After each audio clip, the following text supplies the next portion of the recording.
Am I exaggerating when I say that what's happening on Lake Powell, Lake Mead right now is a 5-alarm fire?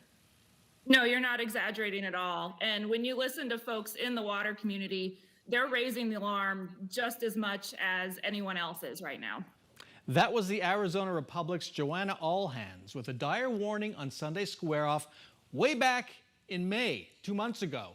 The water shortage in Arizona and the West was entering a dire new phase. Unexpected cutbacks in our water allotment from the Colorado River were fast becoming a fact of life. Enter Governor Ducey and the Arizona legislature. In response to our water crisis, they passed a $1 billion plan to, quote, secure our water future. Will $1 billion ensure we have a secure source of water in the future? Does this plan meet the moment? Joanna Allhands of the Arizona Republic is back with us 2 months later for an update on the water situation and her analysis, breakdown of this water plan. Welcome back to Square Off. Thanks. Yeah, it feels like ancient history 2 months ago, right? We're in a different place.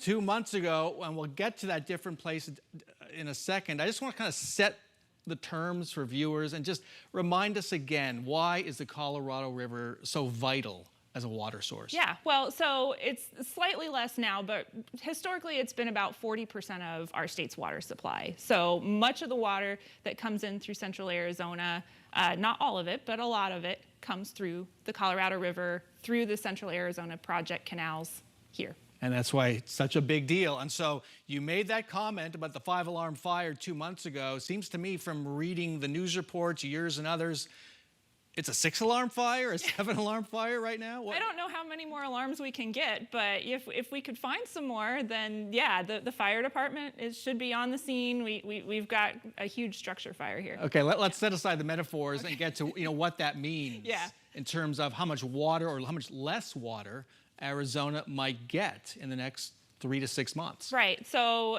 the Reclamation Commissioner, Camille Touton, said during a recent Senate hearing that the entire basin, so that's all 7 states, not just Arizona, we are going to need to cut 2 to 4 million acre feet of water. That is a ginormous amount of water. Just to put it in perspective, 2 million acre feet is enough water to cover the entire city of Phoenix in more than 6 feet of water. It's a lot of water. Wow. And we're gonna have to come up with that not only as a huge amount of water, we're gonna have to come up with it by mid-August. What does come up with it mean? It's not like we have to sign a check. Right, we're gonna have to figure out a plan to use that much less water by mid-August. A plan, wow. And I hear experts using the term Deadpool regularly now, a term they wouldn't go near just a few years ago. Why is Deadpool so significant? Deadpool is scary because that means that the water levels in the reservoirs of Lake Mead and Lake Powell are now too low. They're below the intakes that the water cannot flow through the dam and cannot go down the Colorado River. All right, let's bring in the governor and the legislature. Their bipartisan response. Here's some of the bullet points. The state will spend $1 billion to find new water sources to conserve and bolster existing sources, and there will be a water board doling out the money. This major legislation was introduced on the second to last day of the session, had last-minute amendments and virtually no public hearings, yet it passed almost unanimously. So the big question before we break it down, does this plan meet the moment we're in, what you just described? Well, it's not going to do anything for the 2 to 4 million acre feet of cuts. However that breaks down and however much that we're going to have for Arizona, that's going to come in a matter of weeks. This money, we're still going to have to get board members up and figure these kind of things out. This is going to take months, maybe a year, who knows, before any of that money could even start flowing. So what we're going to be facing in the next few weeks, this isn't going to do that. However, it's money that will help, and I certainly would not look a gift horse in the mouth. And you've said this isn't really $1 billion It's either. Not. No. What is it? So basically, the $1 billion will be broken down over 3 years. So there's $334 million that's coming this year. And granted, there's a bunch of different funds that they set up. So I know this gets really complicated and confusing because there's a bunch of different funds for a bunch of different pots of money. There's money from last year that the legislature allocated. So that money also is kind of rolling over into this. But yeah, it's not a full $1 billion this year. It's going to come over 3 years.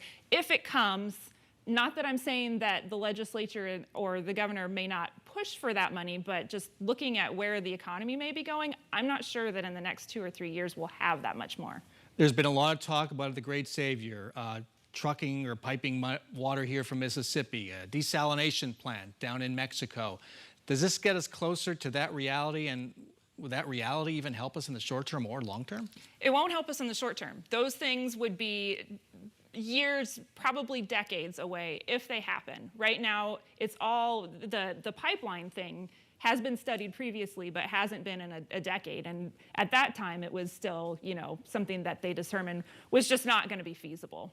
So it never moved forward. The desalination stuff in Mexico, we're still very early on in the discussions. And it wouldn't be that water would be necessarily piped up to Arizona from Mexico. Basically, that water would be desalinated and used in Mexico, and that whatever water that they would normally take from the Colorado would then be free for others to use, presuming we don't hit Deadpool and there is no water to take. Whoa. There is a conservation piece for individuals, homeowners, who can get some money, perhaps at some time in the future, to do some things that might conserve at the real kind of grassroots level. Potentially, yeah, and it's going to be up to cities, counties, that sort of thing, to apply for the money to actually get it to the homeowners. But there is language in the bill that allows for potentially turf removal, some other things that are kind of larger scale, like aquifer storage and recharge and that sort of thing too. You've talked about what lies ahead, the water cuts that appear to be looming for Arizona, the allotments. Who would be most affected? All of us.